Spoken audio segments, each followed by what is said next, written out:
Welcome back to WaterparkRanger's Let's Play Kingdom Hearts. In the last episode, we finally finished Deep Jungle, and we're never going back there again. So we've got instead to return to one of my favorite areas in the game, Traverse Town. We actually learned the Red Trinity last episode, though I was too busy talking about Walt Disney to mention that it was there. So now we can activate this. Awesome! See, you get cool new cutscenes and stuff for all the Trinity types. For each color Trinity that you'll learn, it'll be a new kind of move you get to perform. So instead of just, like, jumping all at once, which is still kind of cool, you get to all run into a single object one after the other. Which actually does lead to some interesting situations. So there's just extra stuff you can find around Traverse Town. The more stuff you find, and then come back.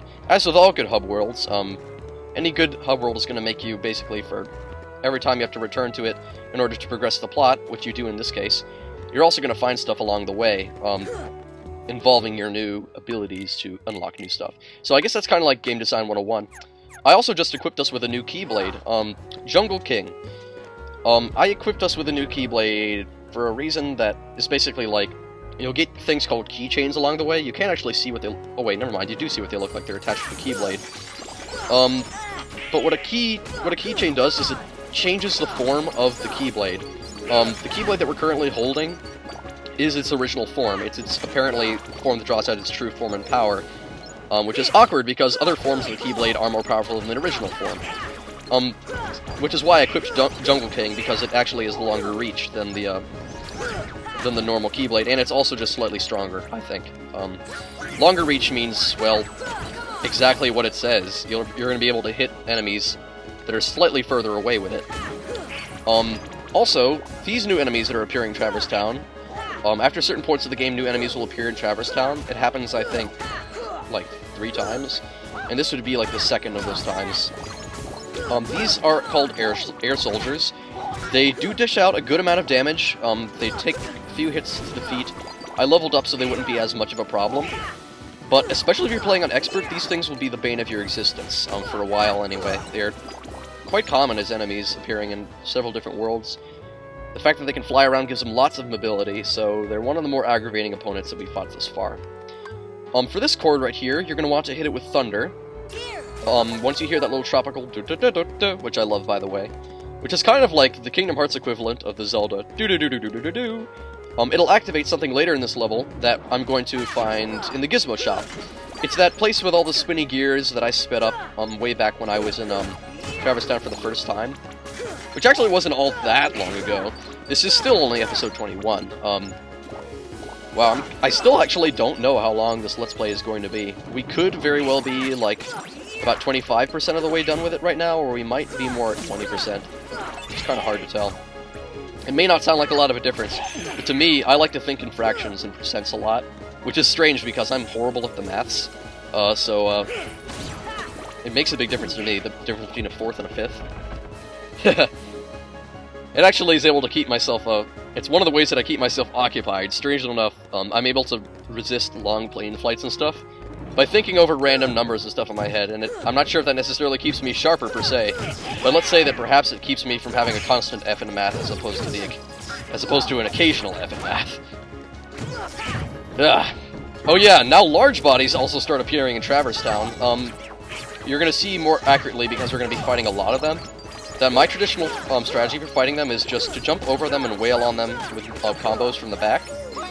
And when they start going berserk, you basically lock onto them, time your attack, and hit them with your Keyblade right in the gut before they hit you. That'll cause them to stumble, giving you a split second to jump over them again, and hacking them away with a combo. Also, there's new mages appearing. Those little tiny little things of energy. The green ones are called, I think Green Requiems. The yellow ones are, wow. Okay, I can't remember. Let's see, there's red, blue Rhapsodies, maybe they're yellow Serenades. Yeah, they're like red Nocturnes, blue Rhapsodies, green Requiems, and I think yellow Serenades. Or yellow Concertos, I don't know. There's been so many different versions of those mages over the series that I've just lost track of what to call them. So many of them appeared in that DS game, 358 over 2 days. Which, by the way, is probably a symptom of that symptom that I think so many Square Enix games have the problem of. which is giving their game a pretentious title that nobody can figure out. Like, all the versions of FF13 that were being made, like, let's see, this original Final Fantasy 13, all part of the Fabula Nova Crystallis series, like, then, that's very pretentious. One of them is called, like, Final Fantasy 13 X2, one of them is, like, Type 0, another one, Final Fantasy 13 Agito, the list goes on. Also, we're going to go through the Gizmo shop again, so I'm just going to skip so you don't have to watch me grind in there.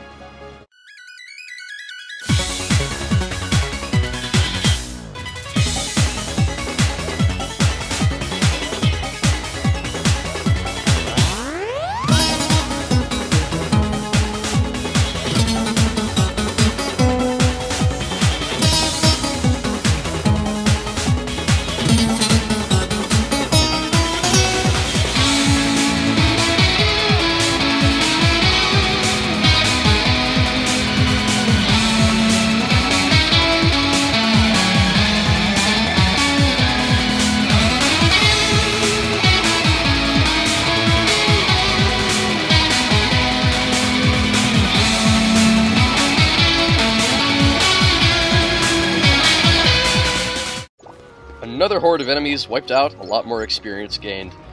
I won't per se be doing this for all the big fights that we have. I know that I've done this for quite a few, but don't worry, there will be plenty where I just blabber on while we fight whatever we're fighting, and maybe give you some helpful information as well.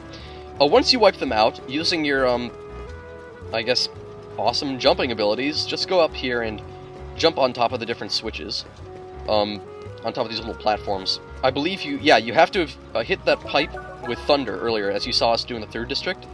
This is what it does. It raises the platforms and lets you jump up to this higher area. And in the higher area, if you step on all the switches, you get another dun-dun-dun-dun-dun. After that, go to the clock and examine it, because it'll be working. It'll say the clock is stuck at 6:54, and you'll get 2 postcards. They actually give you 2. If you skip through that too quickly, it'll look like you only got 1. But as you heard, there were 2 distinct chimes and 2 distinct postcards. So that's actually a couple more postcards in our hat. If we, for some odd reason, were instead of putting big fancy noodleish feathers in our hat, we were instead putting in postcards. Wow, that was a strange conceit. Okay, for the record, I'm actually going to explain myself there. This is an AP literature term for you guys. Conceit is basically a metaphor, only is extended to an absurd amount, and it's actually quite fun to work with. Homestuck uses conceits quite often, to give you an example. I definitely don't talk about that enough. I'm probably going to go on random Homestuck rants because we're going to be fighting a lot of enemies in the future, but who knows, maybe I'll just rant on something that people will vaguely understand. Maybe I should explain what it is, because that in itself is worthy of a rant. Yeah, but anyway, it's not worth explaining now, because, oh yeah, I should probably explain exactly what those green and yellow magicians do instead of just talking about their names. Green ones cast Cure Magic. Now, normally I don't notice how much of an impact this has because I'm too busy killing them. It's supposed to heal enemy HP. I don't know if it fully heals them as soon as they cast it. If it does, that would be really bad. Typically, whenever I see them, I just go for them first because, let's face it, something that gives back HP is just bound to be bad news. It's like in any other game, you're going to want to get rid of the healer or the enemy spawner first. Because if you don't, it's just going to be a war of attrition. Also, although that says currently closed off, there's actually a red Trinity at our feet. So we just bum rushed that red Trinity, and you can break through the secret waterway. Also, the yellow magicians cast Thunder, as if that wasn't obvious. Oh, and wow, okay, this was where we're supposed to go. I guess I'm gonna read the dialogue then. So, you found the keyhole? Yeah! The Keyblade locked it automatically. Good. Every world among the stars is a keyhole, and each one leads to the heart of that world. There must be one in this town as well. What do you mean? It was in Ansem's report. The Heartless enter through the keyhole and do something to the world's core. What happens to the world?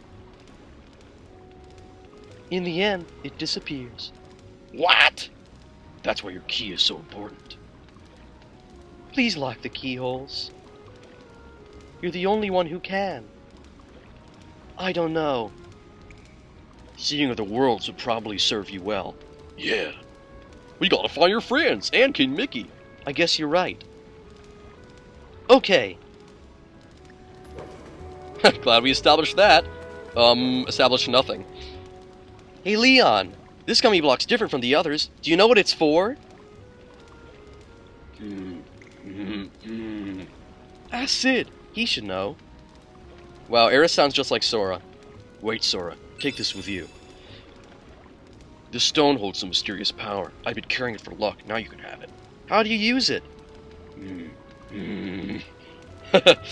I guess he really does know nothing. Anyway, there's actually a treasure chest we can grab right here at the foot of the stairs. That leads up to Merlin's office if you, for some reason, feel like going there.